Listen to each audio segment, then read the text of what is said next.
What kind of made you want to get into pro play in the first place? Like, when did you kind of like realize like, hey, I could probably make money off this. I could actually compete and earn money from it. Uh, Day one of the Apex Pro League, literally the first day back in the day. I didn't actually have a team to compete with, I think, at the time.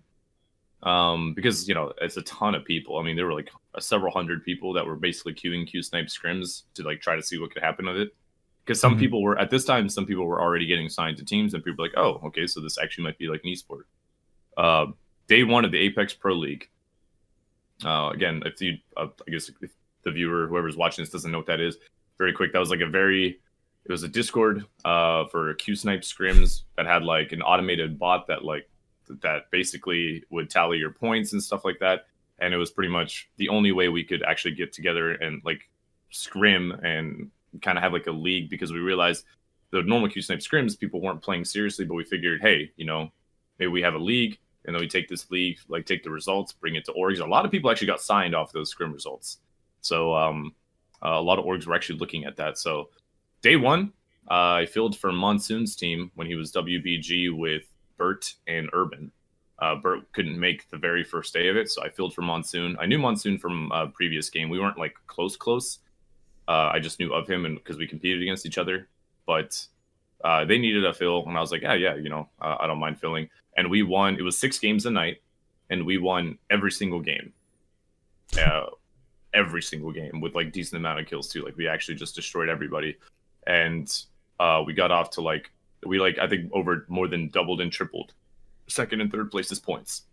So Holy crap. that's when I was like, this probably could be something, right? I might want to like try a little bit harder in this and see what can happen. So that's like, it was the very first day of Apex Pro League that kind of secured it for me. And this was like T1 league, right? Or was it was that? It was T1 League before it was T1. Oh, okay. This is what T1 League turned into.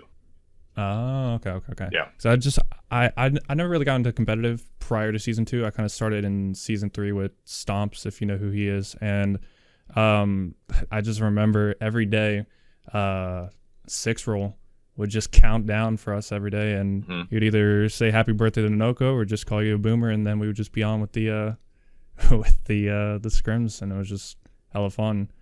Yeah. And everything's definitely changed from here on out, like to those days to now, because now we have what's it called, custom lobbies, and especially like even custom lobbies are a lot different from when they first came out. Like the whole chat system, there wasn't a chat when customs came out at first. The really the only way to chat with like one team to another was just changing the team name. That was interesting because you only had like 16 characters or something like that. So a lot of people would just put in like their drop spot. But now we have chat, we have observer, we have just so many different things that just when customs first came out we just never had. So it's a lot of things that are different from the T1 days, which is really nice. And speaking of things that are different, like how is it different for people who don't know? How is it different to be able to qualify like for an ALGS finals now to how you kind of qualified for Poland? Because I know Poland was a lot different from how you kind of qualify for ALGS now. Could you kind of explain? Because I know you went to Poland and competed there. So how did you and your team, Six and Turns, how did you guys get to Poland? So a lot of it was also basically from this T1 Apex Pro League Discord. Pretty much if you were on a tier 1 org, or most of the big orgs, you basically got invited. There wasn't an actual like hard qualifier, so it was a little bit shaky on who got invited. But I was on the Pittsburgh Knights at the time, and we didn't get a part of the first wave of invites, so we were a little bit like worried if we were actually going to get to go. But eventually, once it was like 80 some teams, so I think it was 80 exactly actually. So they definitely filled it with like kind of as many just competitive teams as they could find, and we eventually just got an invite. It was mostly invite only. There wasn't really a qualifier.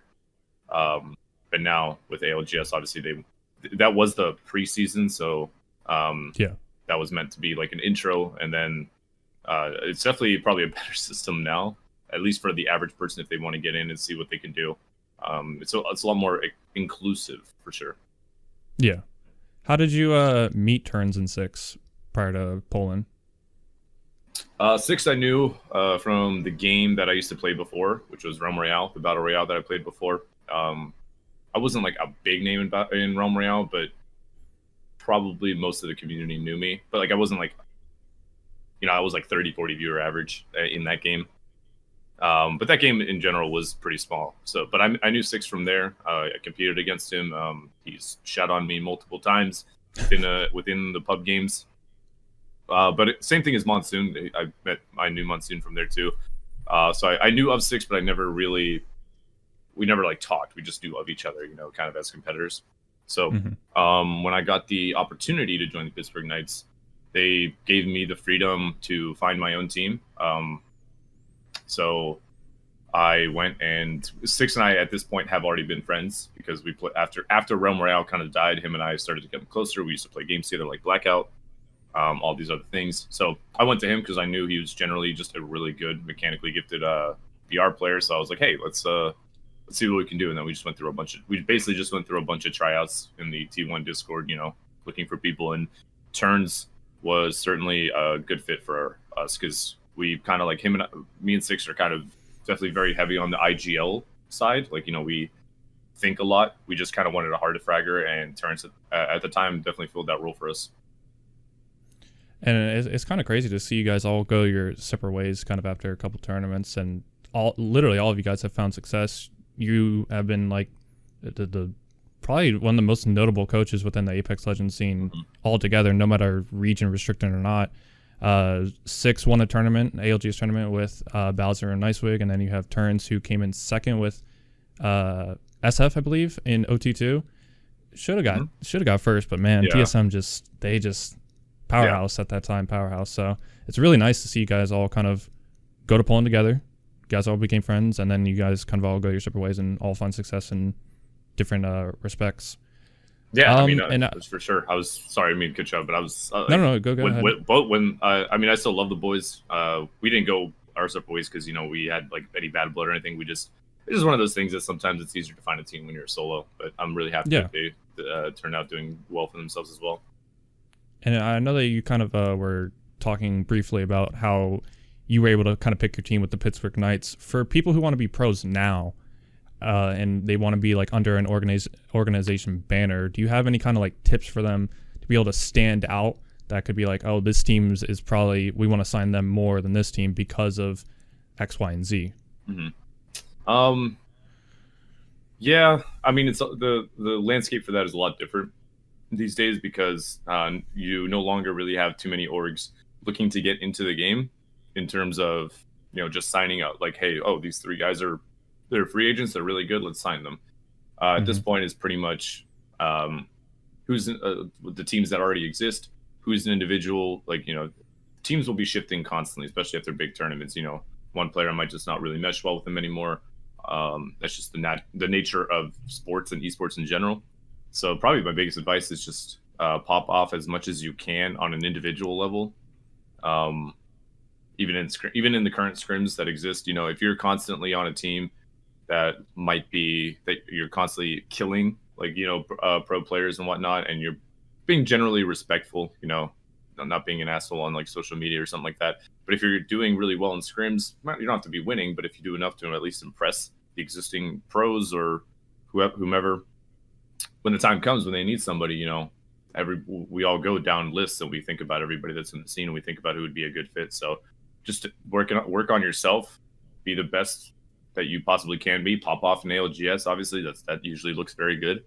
And then, when the time comes, if someone's needed, then, people will come knocking. Oh, ranked as well. I know people find it like as a meme, but like if you get into the ranked scene as well, you'll naturally probably come across a lot of pro players. You will probably play with a lot of them. And that's like, there's a lot of people that I've changed my opinion on just by virtue of coming across them in ranked a bunch.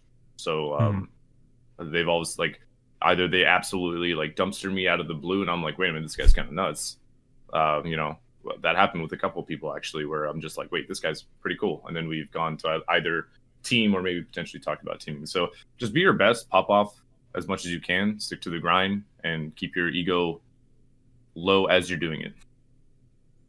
And what kind of mistakes do you find amateur players or amateur teams kind of like go through? Whether it's like trying to go for an org, like I know that you were just saying, like, you know, don't be an asshole on Twitter, or kind of don't like, kind of like stick in your own lane in a sense, or is it even like in game, like different kind of rotations, kind of, you know, screw this team over, or like what kind of mistakes do you see that like commonly happen a lot that just can easily be fixed, and how to fix them? Kind of piggybacks off what the last thing I just said, keeping your egos low. I think there's a lot of teams that will get this sense of false confidence from, like, you know, they might, you know, maybe they have a lot of success killing a pro team over and over, or, you know, ranked running over some pro players, and they get this like false confidence that they think they can do whatever, and and even though they're successful at, you know, maybe engaging that team, but they're still showing really bad results, they think they don't spend the time to identify what the real problem is. I can easily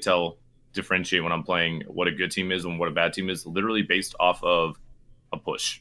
There's a lot of dumb like, yeah, you might have rolled over the team that you're pushing, but if you end up dying for it less than a minute later, like, that's not a good push. And there's a lot of teams that are known to continue to like be doing these dumb pushes, where it doesn't matter, your ability to fight doesn't matter if you just don't die because you chose a very poor macro decision. And I think there's a lot of teams that also, I can tell they probably don't VOD review themselves because they continue to make these mistakes.